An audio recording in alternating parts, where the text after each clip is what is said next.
असलामुअलैकुम दोस्तों, ਤੁਸੀਂ ਵੇਖ ਰਹੇ ਹੋ पाक पंजाब टीवी ਤੇ मैं ਤੁਹਾਡਾ ਦੋਸਤ ਅਬਦੁਲ ਵਾਖਦ। दोस्तों माशाल्लाह ਅੱਜ मैं ਤੁਹਾਡੇ ਭਰਾਵਾਂ ਵਾਸਤੇ दो वीडियो एक साथ लेके हाज़र होया। इंशाल्लाह उम्मीद है कि ਤੁਹਾਨੂੰ बड़ी पसंद आएगी। ਜਿਹੜੇ ਭਰਾ ਕਹਿੰਦੇ ਨੇ ਅਸੀਂ बड़े मसरूफ ਹੁੰਦੇ, ਅਸੀਂ बड़े बिजी ਹੁੰਦੇ ਆ, ਤੁਹਾਡੀ ਵੀਡੀਓ ਲੰਮੀ ਹੁੰਦੀ, ਕੋਸ਼ਿਸ਼ ਕੀਤਾ ਕਰੋ कि ਵੀਡੀਓ ਤੁਹਾਡੀ ਮੁਖਤਸਰ ਹੋਵੇ। दोस्तों ਉਹਨਾਂ ਵਾਸਤੇ ਆਪਾਂ ਇਹ दो वीडियो एक साथ ਬਣਾ ਲਈਆਂ ਨੇ।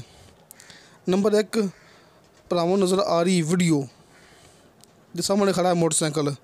दोस्तों ये अपने को कमर्शियल ज़मीन है, ज़िला बहावर नगर शहर तो तकरीबन कोई 15 किलोमीटर आरफ वाले रोड ते।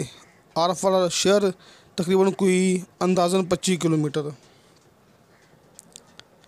दोस्तों एक कमर्शियल ज़मीन हैगी माशाल्लाह मेन रोड के उपर, आरफ वाला बावन नगर मेन रोड के उपर इंदा 330 फुट फ्रंट है।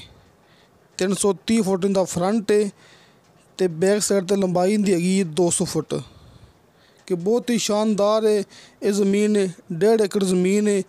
खासकर जो मेरे भरा इन्वेस्टर है उन्होंने वास्ते बड़ी खुशखबरी है कि इंदा फ्रंट बहुत वड्डा है।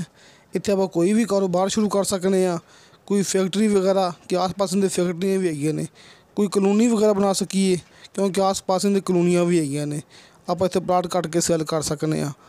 पेट्रोल पंप वास्ते निहायत ही शानदार जगह है। तो हुण आपां गल करांगे भरावां नाल दो दुकानां दे बारे च। नाल ही भरावां नूं एक तस्वीर नज़र आ रही है, दरमियान दे विच एक छोटा जिहा दरवाज़ा भी हैगा जिहड़ा कि घर हैगा। असीं समझ लो कि आपां नूं आरफ वाले शहर दे विच दो दुकानां भी मैं छोटा जिहा घर आपां नूं मिल सकदा है।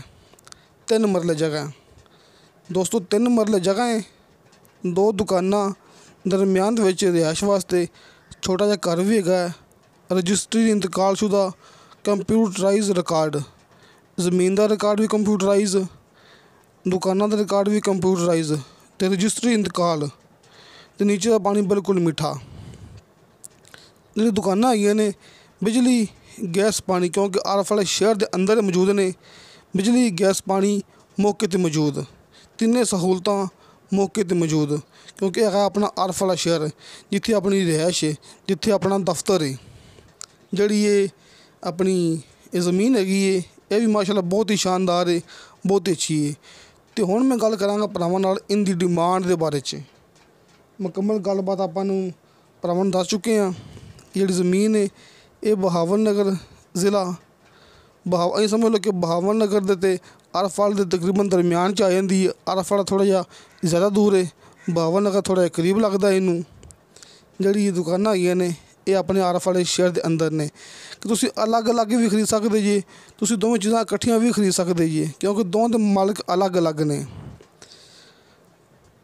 दोस्तों ज़मीन की डिमांड की मालिक ने 1 करोड़ 30 लाख रुपया, 1 करोड़ 30 लाख रुपया ये 1.5 एकड़ ज़मीन की डिमांड है। नाल नाल मैं भरावां नूं ये भी दस देवां कि आस पास तुसीं चेक कर सकते आके कि डिमांड चलती पई है 1.5 करोड़ रुपया, 1 करोड़ 50 लाख रुपया। ये अपनी गारंटी होंदी कि भरावां मैं दसदा हुन्ना कि अपनी डिमांड हमेशा तो घट ही होंदी है, कमी पेशी प्यार मुहब्बत हो जाएगा।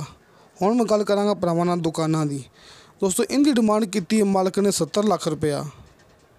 मैं भरावां नूं दस चुकिया कि बहुत ही शानदार जगह है, घर भी है, दो दुकानां भी ने। 70 लाख रुपए की डिमांड है। आरफ वाला शहर, बिजली गैस पानी मौके पर मौजूद, किसी किस्म का कोई मसला भी नहीं है कि आस पास डिमांड ज़्यादा होगी लेकिन अपनी डिमांड घट होगी, क्योंकि आप मालिक नाल पहले बहस करके डिमांड घट करवा लेंदे हुंदे आ। पहले बहस करी दी है, डिमांड घट करवाई दी है, उस तो बाद फिर जी डिमांड होवे उनदे विचों भी कमी पेशी प्यार मुहब्बत करवा लेंदे हुंदे आ। दो दुकानां, बीमा घर, 70 लाख रुपये डिमांड, 1.5 एकड़ ज़मीन, 330 foot front, 200 foot in the back, Bahawar Nagar आरफ वाला मेन रोड के उपर, 1 करोड़ 30 लाख रुपया इनकी डिमांड, कमी पेशी प्यार मुहब्बत हो जाएगा। दोस्तों तुहानूं साडी वीडियो पसंद आवे, साडी वीडियो लाइक तो शेयर जरूर करो, अपने बेहतरीन डॉक्यूमेंट से लेके भेजो। अपने WhatsApp number and call number तुहानूं भरावां नूं सामने स्क्रीन ते नज़र आ जाणगे ते तुहानूं इस मूवी की डिस्क्रिप्शन दे विच भी नज़र आ जाणगे। अपनी मूवी फेक नहीं होंदी, झूठी नहीं होंदी, ये अपनी गारंटी होंदी है। कॉल ते रब्ता ना हो सके तुसीं अपने व्हाट्सअप ते लाजमी मैसेज करना। इंशाल्लाह मिलांगे अगली वीडियो ते। खुदा हाफिज़।